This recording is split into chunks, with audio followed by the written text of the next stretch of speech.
Army chief general Qamar Javed Bajwa کی زیر صدارت کور کمانڈرز کانفرنس میں انتہائی اہم موضوعات پر غور۔ D G I S P R کے مطابق کانفرنس تقریباً 7 گھنٹے جاری رہی۔ ملک کی اندرونی اور بیرونی سلامتی کی صورتحال پر غور کیا گیا۔ کور کمانڈرز نے ملک کی داخلی اور خارجی صورتحال کا جائزہ لیا۔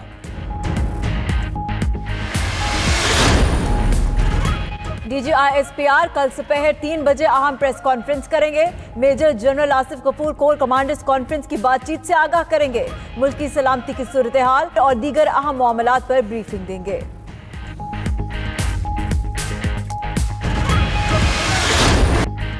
وفاق اور سندھ حکومت میں تناؤ بڑھ گیا۔ سندھ حکومت کا ایس ایس پی اعجاز شیخ کی خدمات وفاق کو واپس نہ کرنے کا فیصلہ۔ ادھر ترجمان سندھ حکومت مرتضی وہاب کہتے ہیں گورنر آئینی سیاسی حکومت کے خاتمے کی سازش کر رہے ہیں۔ پی ٹی آئی رہنما خرم شیر زمان بولے سندھ میں تبدیلی لازم، کچھ وقت لگ سکتا ہے، جو بھی راستہ اختیار کریں گے وہ آئینی ہوگا۔ وزیر اعظم کی زیر صدارت کابینہ کا اجلاس۔ اوورسیز فاؤنڈیشن کے بورڈ آف گورنرز کی تعیناتی کی منظوری۔ جناح ایئرپورٹ اور لوکل گورنمنٹ کمیشن کے متعلق معاملات مؤخر۔ کابینہ کو بجلی اور گیس کی قیمتوں میں اضافے اور آٹے کی ذخیرہ اندوزی پر بریفنگ۔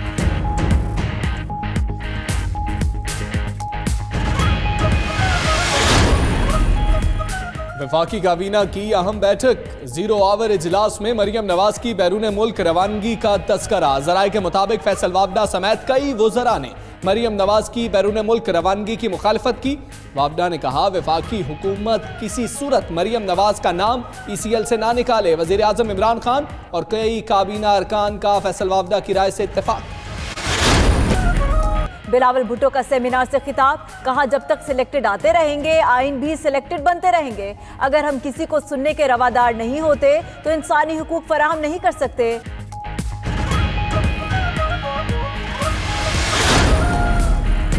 شہباز شریف، حمزہ شہباز، سلیمان شہباز اور دیگر فیملی ارکان کی جائیداد منجمد کرنے کی درخواست پر فیصلہ محفوظ۔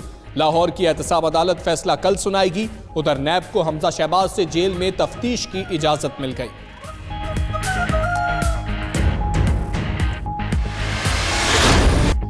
لاہور میں اورنج لائن میٹرو ٹرین کا افتتاح۔ ایک ٹرین میں 200 مسافروں کے بیٹھنے اور 800 کے کھڑے ہونے کی گنجائش۔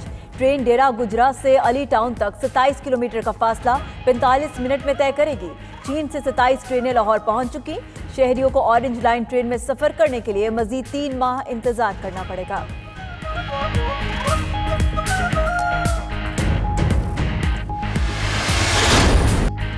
نوبیل انعام دینے کی تقریبات آج ہوں گی۔ امن کا نوبیل انعام اوسلو میں ایتھوپیا کے وزیر اعظم ابے احمد علی کو دیا جائے گا۔ اسٹاک ہوم میں منعقدہ تقریب میں طبیعیات، کیمیا، معاشیات، ادب اور طب کے شعبہ جات میں انعام دیے جائیں گے۔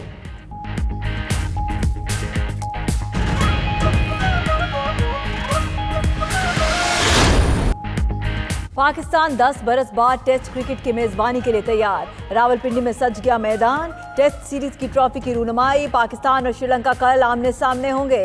ٹیسٹ کپتان اظہر علی کہتے ہیں کرکٹ کا بڑا ایونٹ ہے، سب بےتاب ہیں۔ سری لنکن کپتان کروناتنے بولے اچھا کھیل کر جیتنے کی کوشش کریں گے۔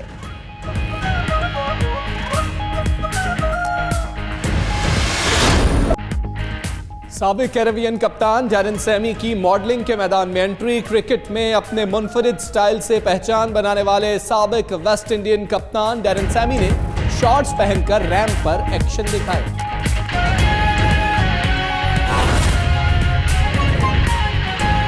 آج کی کیا پہلے آپ کو وہ دیا کرے تو اس میں جو سب سے اہم پوائنٹ جو ہے وہ پبلک انٹرسٹ کے ساتھ جڑا کہ جہاں ہم نے اوورال آپ کی گورننس، حکومتی ترجیحات، عوام کو درپیش مسائل، ان کے تدارک کے لیے لائے عمل اور وزیر اعظم پر پیش مسائل، ان کے تدارک کے لیے لائے عمل اور وزیر اعظم پاکستان کا ایک ترقی یافتہ خوشحال پاکستان کا جو خواب ہے اس کو تعبیر دینے کے لیے مختلف اس کی راہ کے اندر جو حائل رکاوٹیں ہیں جس سے عوام کو وہ ریلیف حکومت کی تمام تر کوششوں کے باوجود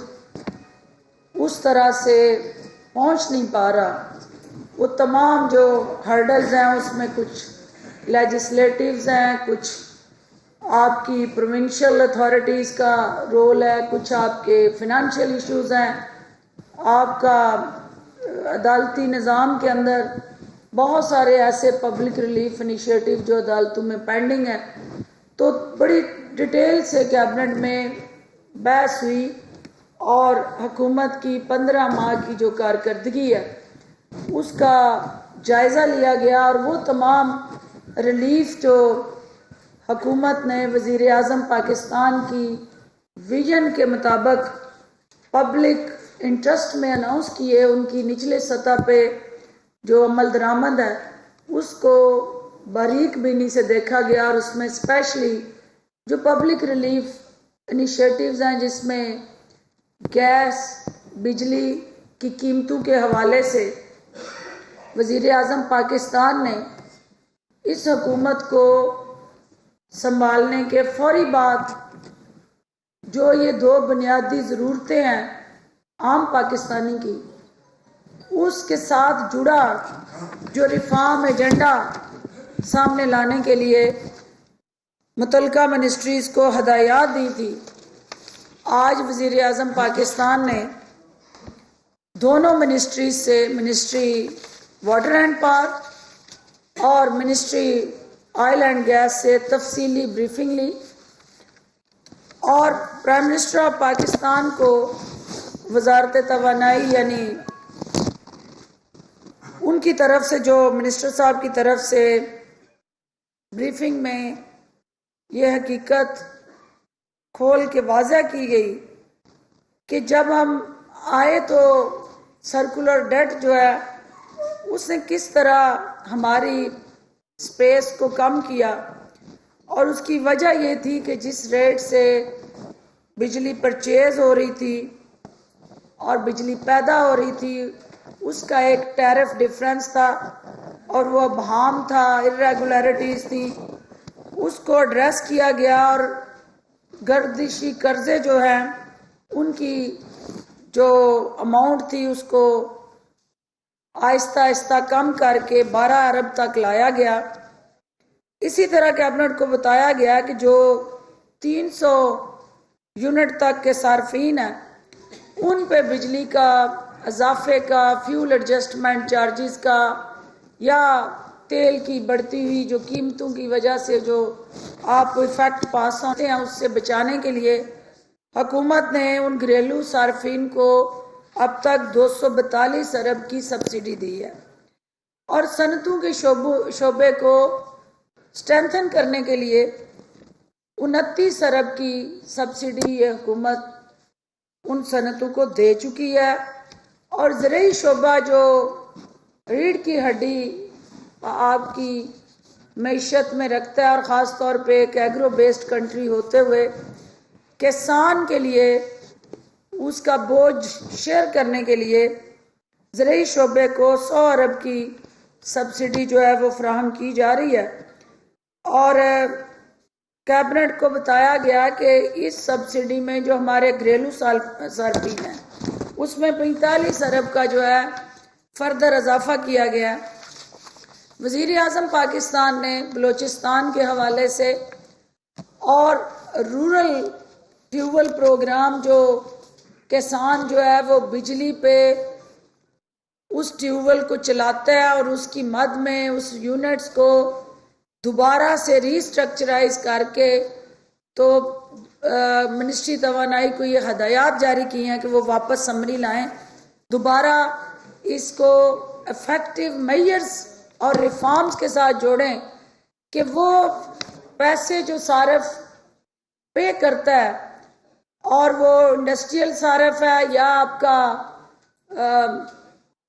اوورال کمرشل کنیکشن رکھنے والا، ان کے درمیان ڈسپیرٹی کو ختم کیا جائے. اور اسپیشلی میٹرز کے حوالے سے مختلف کیبنٹ ممبران نے شکایت کرتے ہوئے اس کو پوائنٹ آؤٹ کیا کہ ہر کنزیومر جو ہے اس کی ریزرویشن ہے کہ بجلی کے میٹر جو ہیں ان کے اندر کوئی ایسا میکنزم ہو، ٹیکنالوجی کے ساتھ جڑی ایویلویشن ہو، تاکہ عملے کی ملی بھگت سے یونٹس کو اگر کہیں فج کیا جاتا ہے یا کوئی ایسا عمل جس پہ صارف پہ بوجھ پڑتا ہے تو اس کو ٹیکنالوجی سے جوڑا جائے اور regular monitoring who. Prime minister of Pakistan نے منسٹر واٹر اینڈ پاور کی اور ان کی ٹیم کی تعریف کی کہ انہوں نے لائن لاسز کم کیے،